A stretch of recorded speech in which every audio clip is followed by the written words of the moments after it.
Everyone, last video में हमने properties के बारे में डिस्कस किया था। Properties means properties of transition function. तो उसको मैं रिकॉल कर देता हूँ, फिर उसके बाद कुछ और भी चीज़ें से बताऊँगा।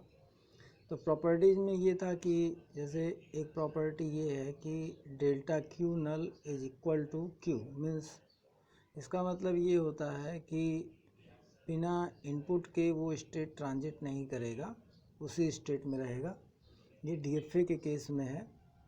एनएफए एक होता है जिसमें state transition without considering input भी हो सकता है, इसी नाते उसको एनएफए विथ नल मूव भी, नल ट्रांजिशन या एप्सिलॉन ट्रांजिशन भी कहते हैं।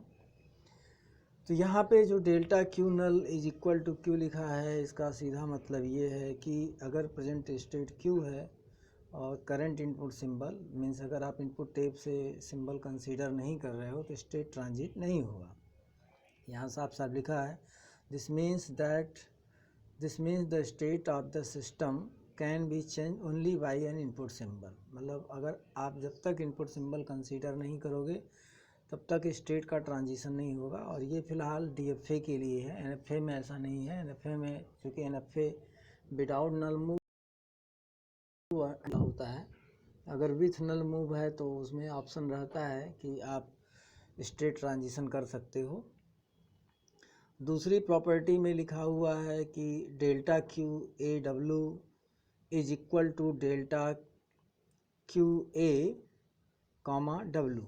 तो ये क्यू ए, जैसे कोई भी स्ट्रिंग आप लेते हैं तो स्ट्रिंग में बहुत सारे कैरेक्टर होते हैं और उसका जो करंट इनपुट सिंबल रहेगा, फर्स्ट करंट इनपुट सिंबल रहेगा, वो left most symbol of the string रहेगा। तो सपोज कर लिया गया है कि ये जो ए डब्ल्यू मिला के पूरी स्ट्रिंग है, उसमें से ए उसका लेफ्ट मोस्ट सिंबल है और डब्ल्यू रिमेनिंग स्ट्रिंग है।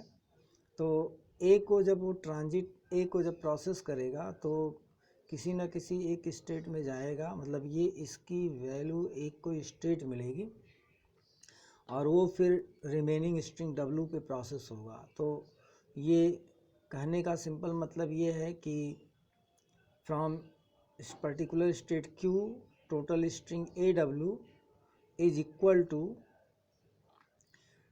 From state Q first character of the string will give some state and it will be processed with the remaining string w, then we will get some state, then both state will be same। मतलब यहाँ पे जो state मिलेगा और यहाँ पे जो state मिलेगा, दोनों स्टेट सेम होंगे।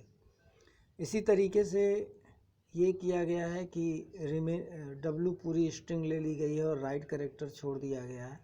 अब डब्लू को प्रोसेस करते हुए कहीं पे पहुँचेंगे, उस स्टेट से आप ए को प्रोसेस करेंगे तो एक किसी पर्टिकुलर स्टेट में पहुंचेंगे। दोनों तरफ जो स्टेट फाइनली मिलेगा वो इक्वल होगा। ये सीधा सीधा मतलब इसका यही लिखा गया है।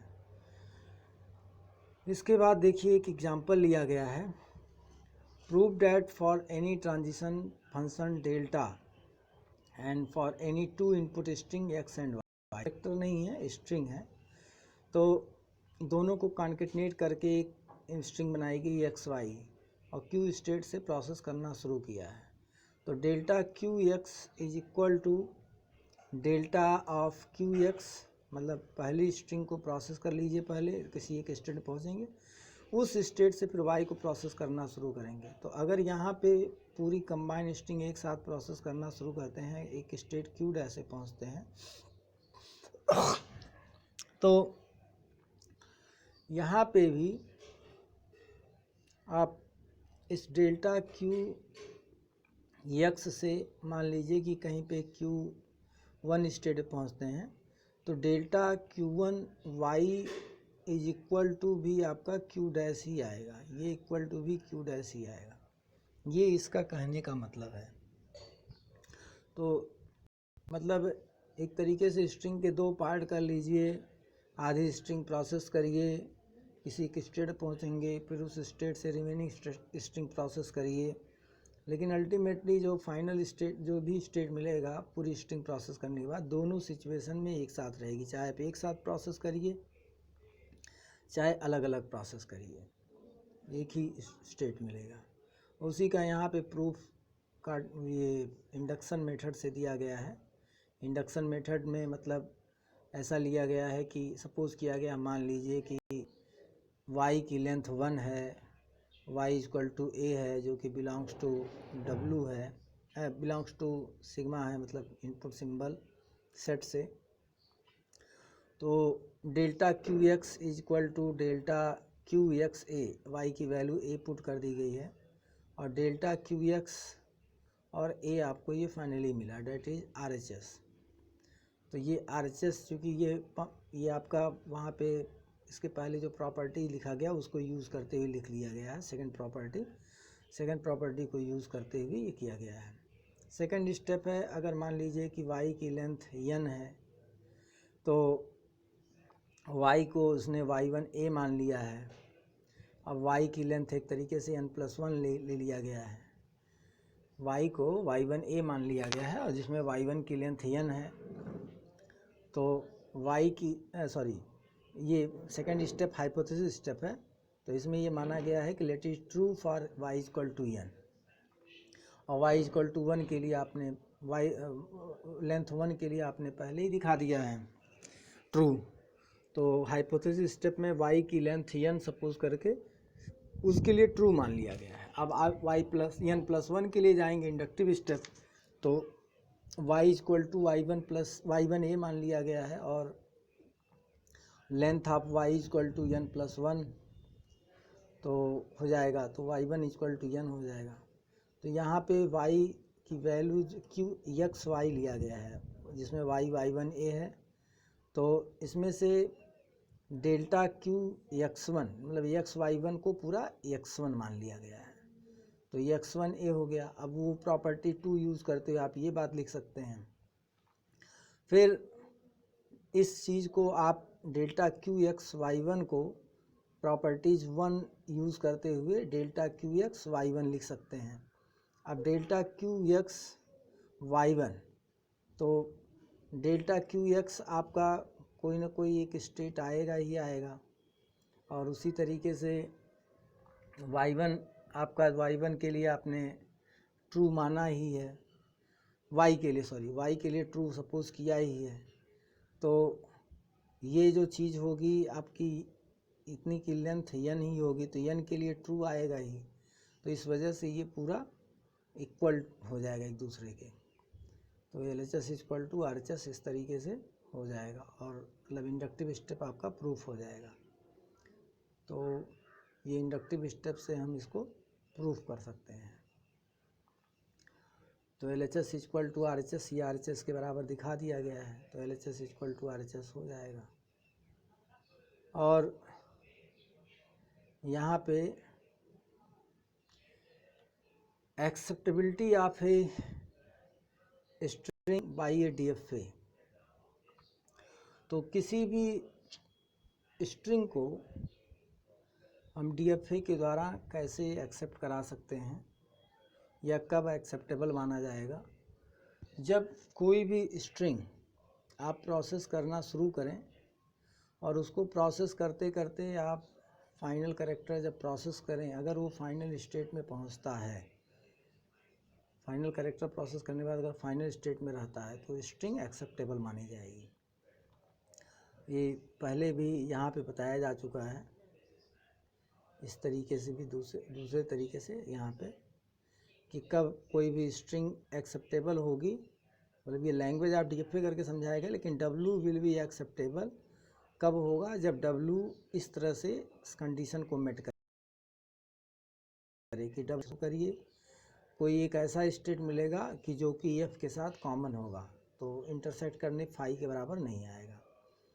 तो कोई भी acceptability of string by DFA means when we process any string from start state, one by one character, and finally when we are going to process last character of the given string, after that we must be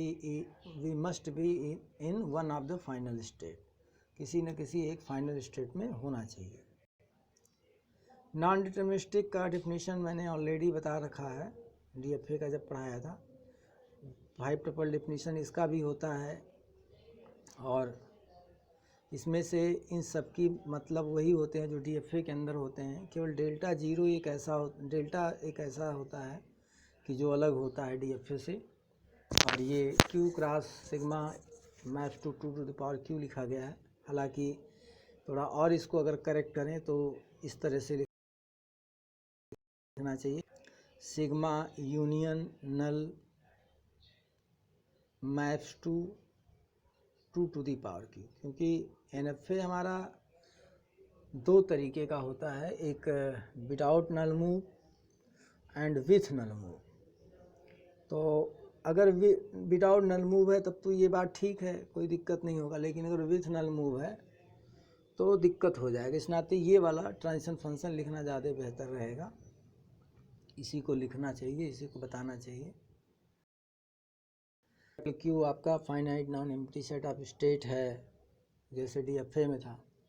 summation symbol finite non empty set of input alphabet है, same उसी तरीके से। Q01 of the state belongs to capital Q, that is initial state, और मतलब वहाँ से हम string का प्रोसेस करना शुरू करते हैं। Capital F set of states होता है, जो कि फाइनल स्टेट का सेट होता है, और ये सबसेट होता है कैपिटल Q से ही बिलोंगिंग एलिमेंट्स होते हैं। तो ये ध्यान रखना चाहिए। और अगर कभी भी डिफरेंस पूछा जाता है डीएफए के बीच में, तो आपको ट्रांजिशन फंक्शन ज़रूर बताना चाहिए। ट्रांजिशन फंक्शन ही मेन है डिफरेंस। आप हमेशा इस तरह से कहिए कि both have same 5 triple definition, every capital Q summation sigma initial state that is Q0 capital F have same sense but delta have different. In case of DFA Q cross sigma maps to Q, but in case of NDFA Q cross sigma union null maps to 2 to the power Q, where 2 to the power Q is power set of Q.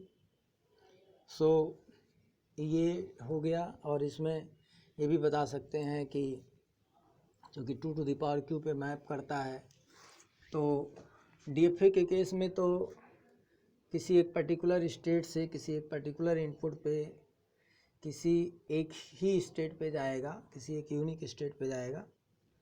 लेकिन 2 to the power Q के नाते एनडीएफए के case में एक particular state और एक particular input symbol से वो एक से ज़्यादा स्टेट पे जा सकता है, ये एक डिफरेंस है। और एनएफए में नल मूव भी हो सकता है, लेकिन डीएफए में नल मूव नहीं। यह एक बात ध्यान में रखनी रहेगी। एनएफए से डीएफए कन्वर्जन भी होता है, लेकिन डीएफए से एनएफए कन्वर्ट करने की ज़रूरत नहीं होती है। सब सारी बातें हैं, इसको आपको बताना पड़ेगा। यहाँ पे डिफरेंस में मैंने लिखा भी है, हालांकि ये फिर मैं रिमाइंड करा रहा हूँ कि इसको सिग्मा यूनियन नल लिखा करिए, ये ज़्यादा बेहतर रहेगा। सिग्मा यूनियन नल, सिग्मा केवल मत लिखिए, Q cross sigma union null maps to 2 to the power Q। और डीएफए केस में ऐसे ही रहता है। पावर दोनों के सेम ही होते हैं, क्योंकि पावर से सेंस यहाँ पे है काम करने की क्षमता, तो दोनों की काम करने की क्षमता एक ही है। दोनों ही सिर्फ स्ट्रिंग का रिकॉग्निशन कर सकते हैं और कुछ नहीं कर सकते हैं। दोनों डीएफए जिस तरह की स्ट्रिंग को रिकॉग्नाइज नहीं कर सकता है, उसी तरह का एनडीएफए भी नहीं कर पाएगा। तो पावर में कोई अंतर नहीं है। और टाइम कॉम्प्लेक्सिटी की बात करें तो एनडीएफए का ज़्यादा है, डीएफए का कम है। और all DFA are NFA but not supremacy है, all DFA are NFA but not all NFA are DFA. All DFA और एनएफए ये डीएफए के केस में है। खैर इस पॉइंट से कोई बहुत ज़्यादा मतलब नहीं है। पावर में आपने बता दिया कि सेम है तो ठीक है, लेकिन सुप्रीम बताने की कोई ज़रूरत नहीं। केवल आप ये 2 पॉइंट डिस्कस कर दें और नल मूव के बारे में डिस्कस कर दें कि एनडीएफए में नल मूव होता है, यहाँ पे नल मूव नहीं होता है। अलाउड बहुत है, सफिशिएंट है। अब यहाँ पे एक जो है एग्जाम्पल लिया गया है NDFA के लिए। NDFA के केस में ये NDFA DFA के केस में यहाँ पे एक बात बताई गई है, एक एग्जांपल लेके समझाया गया है, जिसमें देखिए क्यों ये NDFA है। क्योंकि वन ट्रांजिशन के साथ Q0 पे भी जा रहा है, वन ट्रांजिशन पे Q1 पे भी जा रहा है। तो ऐसा अगर एक मूव भी है आपके डायग्राम में तो वो NDFA हो जाता है। और इस तरह के बहुत सारे मूव हो सकते हैं, लेकिन कम से कम एक ज़रूर रहेगा। फिर नल मूव भी यहाँ पे है, नल मूव है तो वैसे ही आँख मूंद के आप NDFA कर दोगे, क्योंकि DFA में नल मूव नहीं अलाउ होता है। वही NFA फाइनल ट्रांजिशन भी ट्रांजिशन अलाउ है, DFA में नहीं है। ये ध्यान देने वाली बात है। लैंग्वेज ऑफ NDFA जैसे आप DFA में डिफाइन किए थे उसी तरीके से यहाँ पे भी है। L ऑफ M मतलब language equivalent to given machine M is equal to set of strings W such that delta Q0 W intersection F is not equal to 5, is not equal to 5 मतलब उसको process करने के बाद, W को process करने के बाद जिस भी स्टेट में रहे वो वन ऑफ द F का स्टेट होना चाहिए। फाइनल स्टेट का जो सेट होता है उसी से बिलोंग होना चाहिए, अदरवाइज वो NDFA लैंग्वेज का स्ट्रिंग नहीं रहेगा। और लैंग्वेज क्या है? लैंग्वेज मतलब किसी भी मशीन्स का इक्विवेलेंट जो लैंग्वेज होता है वो set of string that is recognised by that machine. तो ये मतलब कलेक्शन ऑफ स्ट्रिंग ही होता है। अब यहाँ पे एक क्वेश्चन कराने की कोशिश करता हूँ। जैसे पहला क्वेश्चन है डिज़ाइन ए फाइनाइट ऑटोमेटा। अब फाइनाइट ऑटोमेटा कहीं लिखा हो तो वो DFA ही होता है, DFA ही डिज़ाइन करना रहता है, बाय डिफ़ॉल्ट DFA ही उसको समझा जाता है। तो यहाँ पे जो बोला गया है कि आपको एक DFA डिज़ाइन करना है जो कि यूनरी नंबर के लिए होना चाहिए, और ऐसा DFA हो जिसमें सारे नंबर 3 से डिविजिबल हों। तो सबसे पहले first of all unary number के बारे में जानना चाहिए। जैसे हम लोग डेसिमल नंबर जानते हैं, बाइनरी नंबर जानते हैं, यूनरी नंबर भी उसी तरीके से है जिसका बेस 1 होता है, जैसे बाइनरी में बेस 2 होता है, और इस वजह से हम 0 1 2 डिजिट यूज कर सकते हैं सिर्फ। डेसिमल में बेस 10 होता है, इस नाते 0 से लेकर 9 10 digit all the digits we can use. और यूनरी में चूँकि बेस एक ही होता है तो सिर्फ एक ही डिजिट यूज होता है, 0 नहीं करते हैं, क्योंकि 0 यूज़ करने से कोई नंबर बनेगा नहीं, सिर्फ 0 ही बनेगा। चाहे जितनी बार भी आप 0 लिख दें तो 0 ही उसका इक्विवेलेंट रहता है। अब जैसे 1 1 आप 3 टाइम्स लिखे तो 1 इंटू 1 पे पावर 2, ये यहाँ पे जैसे 0 power 1 power 2 power plus 1 into 1 पे पावर 1 और 1 इंटू 1 पे पावर 0, तो ये 1 प्लस 1 प्लस 1 इक्वल टू 3 आता है। तो जितनी भी बार 1 लिखेंगे उतना ही उसका डेसिमल इक्विवेलेंट होता है। तो यहाँ पे बहुत सिंपल है कि आप सब, चूँकि 0 यूनरी नंबर में अलाउ नहीं होता है तो उसको छोड़कर, because 0 is divisible by every number, तो 0 इसी वजह से नहीं आएगा कि 0 यूनरी नंबर में अलाउ ही नहीं होता है। तो सबसे छोटा जो डिविजिबल नंबर होगा वो 3 होगा, 3 के बाद 6, 6 के बाद 9 12 ऐसे सो ऑन होगा। तो अगर आप 3 के लिए बनाएं तो कॉन्जिक्यूटिवली 3 1 आपके एक्सेप्ट होने का अरेंजमेंट करना पड़ेगा। तो इसी वजह से 3 स्टेट बना दिया गया है, और सबके बीच में एक एक एज जिस पे 1 लिख दिया गया है, क्योंकि स्ट्रिंग आपकी 111 है। तो हर एक स्ट्रिंग, हर एक एज पे 1 लेवल है, तो और इसको फाइनल स्टेट बना दिया गया है। तो फाइनल स्टेट होने के नाते वहाँ पे 111 फॉर्म होगा, और वो 111 एक्सेप्टेबल भी हो जाएगा, क्योंकि 3 से डिविजिबल के लिए बनाना है। अब बाकी नंबर से 6 है, तो 6 बनाने के लिए आप देखिए यहाँ से एक लूप चला दिए और 1 यहाँ लिख दिए, और बाकी इधर जा नहीं सकता है, इस तरफ रास्ता बंद है, इधर जाएगा तो जब भी फाइनल स्टेट पहुँचेगा 2 और 1 एक्सेप्ट करेगा। तो 3 पहले थे, एक ये 4 और एक ये 5 और एक ये 6, अब 6 1 आ गया। 6 1 मतलब 6 हुआ, जो कि 3 से डिविजिबल है। अगर एक बार और लूप चलेंगे आप ये, तो 9 बन जाएगा। इस तरह से सारे 3 से डिविजिबल नंबर बनेंगे और सब एक्सेप्टेबल होंगे। लेकिन अगर हम डेसिमल नंबर की बात करें, जैसे दूसरा क्वेश्चन है कि you have to design DFA for decimal numbers which are divisible by 3। तो ये क्वेश्चन जो होता है, जैसे पिछला क्वेश्चन था, तो यहाँ पे भी आप देखिए, जैसे किसी नंबर को डिवाइड करते हैं किसी नंबर से, तो n से अगर किसी नंबर को डिवाइड करें, बहुत सारे नंबर हैं जिसको n से डिवाइड करें, तो उसमें कितने तरह के रिमाइंडर मिलते हैं, 0 1 2 3 सो ऑन n-1, इतने तरह के रिमाइंडर मिलते हैं। तो अब आप चूँकि n की वैल्यू 3 थी, तो इस नाते 0 1 2 तक ही जाएगा, n-1 3 - 1 = 2। तो आप अगर इसको देखें तो ये जो स्टेट है ये 1 रिमाइंडर स्टेट है, और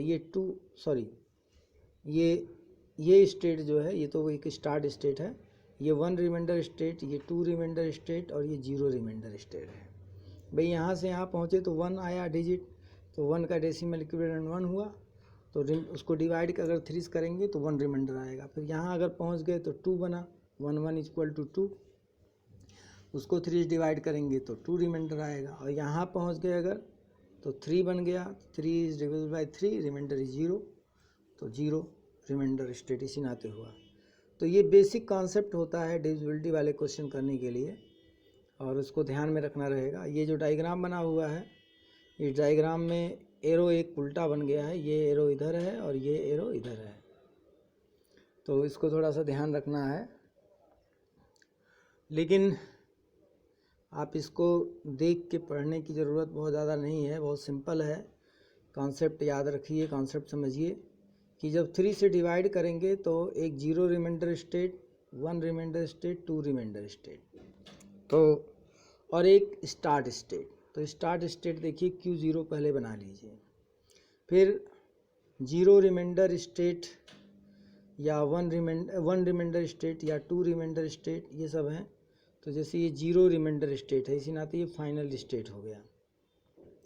और ये जो चीज़ है, हालांकि लिख दिया गया है Q1, लेकिन ये 2 रिमाइंडर स्टेट है और ये 1 रिमाइंडर स्टेट है। ये 2 रिमाइंडर स्टेट है, ये 1 रिमाइंडर स्टेट है, ये 0 रिमाइंडर स्टेट है, और ये स्टार्ट स्टेट है, इनिशियल स्टेट है।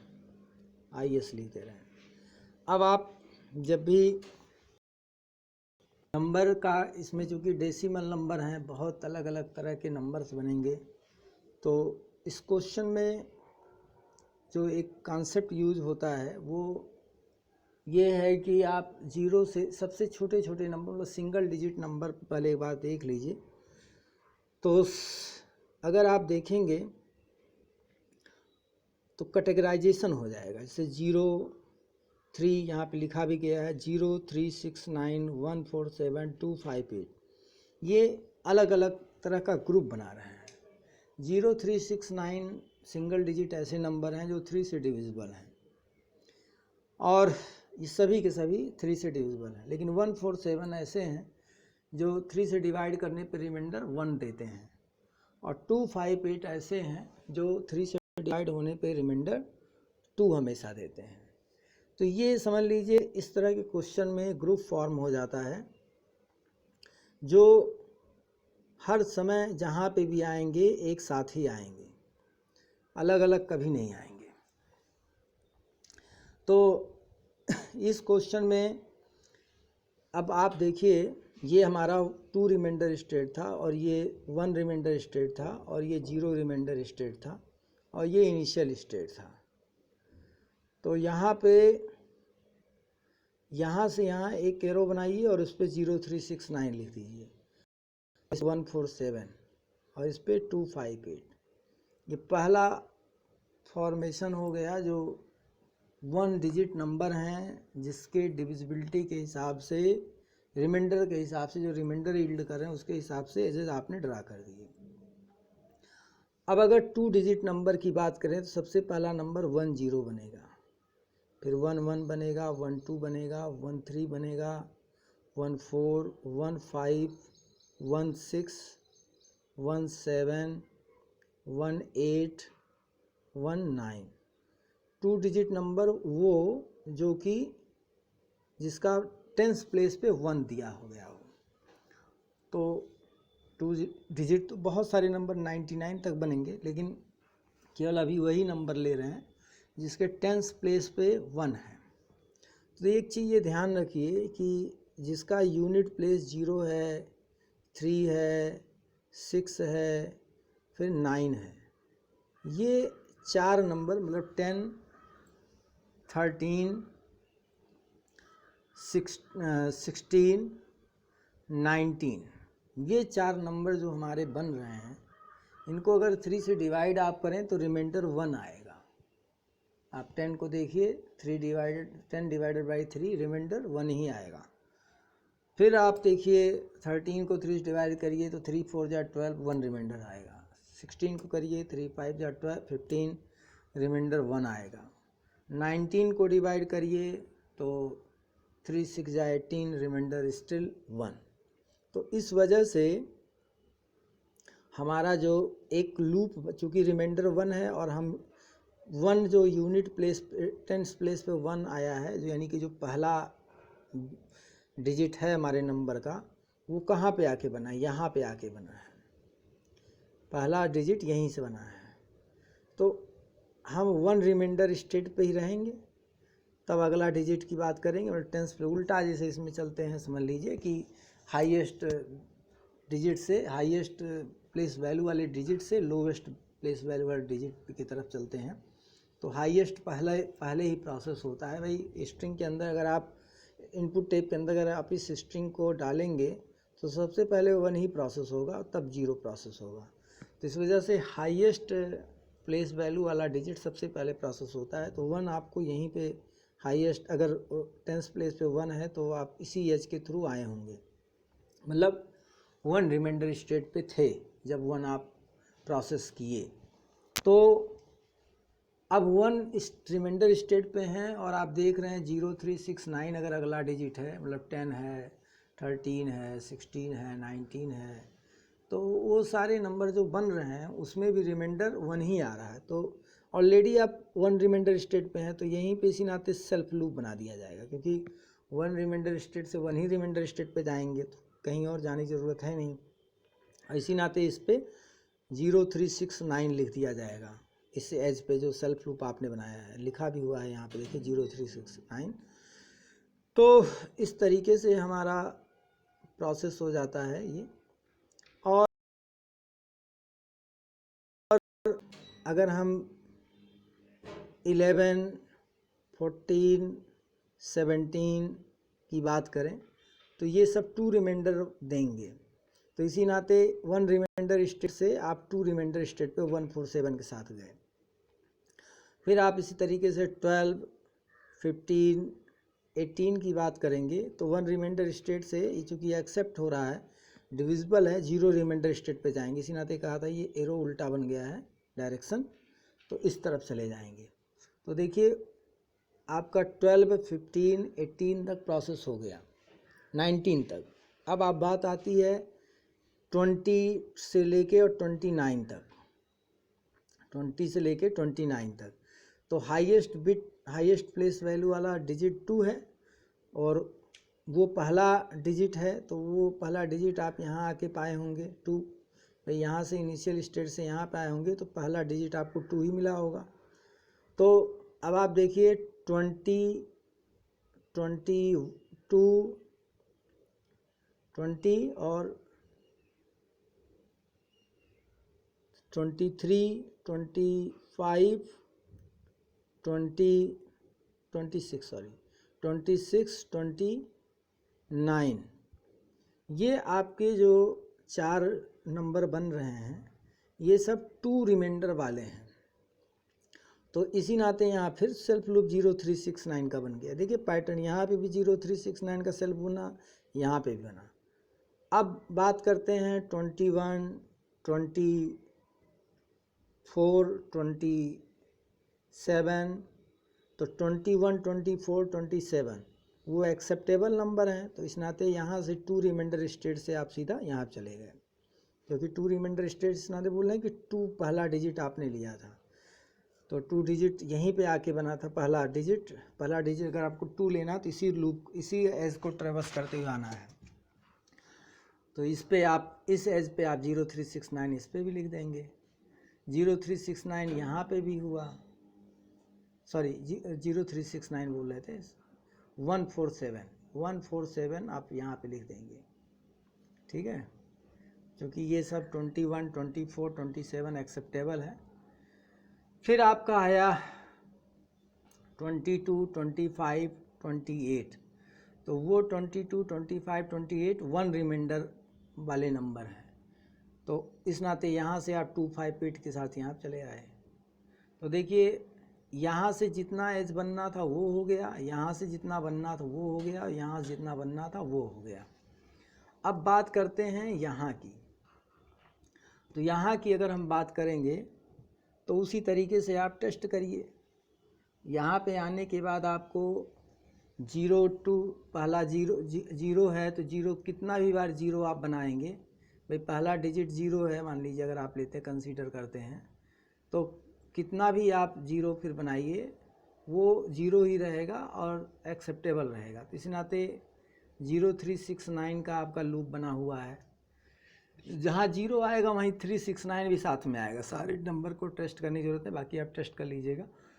अब यहाँ से मान लीजिए पहला डिजिट 3 लिए और 30 बनाए, 33 बनाए, 36 बनाए, 39 बनाए, तो फिर वही बात हो रही 0369 इसका सेल्फ लूप तो ऑलरेडी आप बना चुके हैं।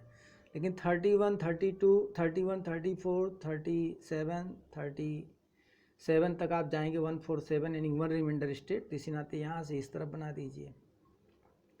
32, 35, 38 2 रिमाइंडर स्टेट, इस नाते यहाँ से यहाँ बना दिया। तो ये समझिए कि 39 तक जाते जाते आपका कंप्लीट डायग्राम बन जाता है। उसके बाद आपको एक भी एज बनाने नहीं पड़ेंगे, लेकिन टेस्ट कर लेना चाहिए कि सारे नंबर इसके अंदर आ रहे हैं नहीं आ रहे हैं। 3 डिजिट का बनाएंगे तो भी अब हो जाएगा, 4 डिजिट सब बना हुआ है, इसके अंदर सारे एज आ गए हैं। बाकी ये आपके टेस्ट के लिए मैं छोड़ दे रहा हूँ, ये नेक्स्ट वीडियो में थोड़ा बहुत डिस्कस कर दूँगा। Thank you.